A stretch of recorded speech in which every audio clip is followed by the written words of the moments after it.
आप prime minister या किसी भी मिनिस्टर के खिलाफ में बोल रहे हैं तो it would be against country, आप पकड़ ही सकते हो। एक्चुअली होता नहीं है, लीगली है नहीं ऐसा, बट हाँ जो आप कह रहे हो, तो सरकार किसको पकड़ रही है इससे भी आपको पता चलता है कि सरकार की प्रायोरिटी क्या है।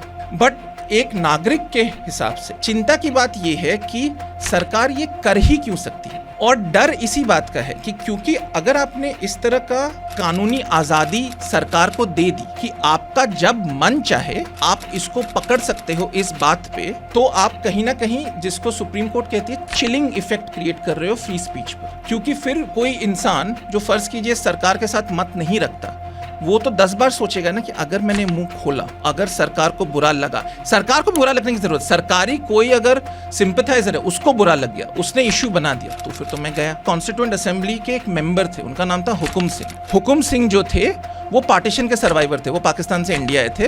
तो उन्होंने ना दिसंबर 1, 1948 को अंबेडकर से एक बात कही थी कि अगर आप इस तरह के रिस्ट्रिक्शंस को रख दे इस संविधान में, तो ये जो फ्रीडम आप कह रहे हैं ना स्पीच और एक्सप्रेशन का, ये एक इल्यूजरी फ्रीडम रह जाएगा। इल्यूजरी वो शब्द उन्होंने यूज किया। तो मेरा मानना है कि जो उन्होंने कहा था वही आज हुआ है, और ये उनको 1948 में दिख गया था कि अगर आप इतने रिस्ट्रिक्शंस रखोगे तो ये सारे के सारे जो कानून है ये जाएंगे कैसे, ये तो रह ही जाएंगे ना। ऑब्ससेनिटी के नाम पे आप जेल जा सकते हो, डेफेमेशन के नाम पे आप जेल जा सकते हो। इसका मतलब ये है कि कहीं ना कहीं ये जो अंग्रेजों वाले जो कानून है ये रह गए हैं, तो फिर बचा क्या? बचा वही जो तभी था, बस उसको आपने एक नाम दे दिया है, नाम है freedom of speech and expression. तो क्या हम सच्ची में लिबरली आज़ाद हैं?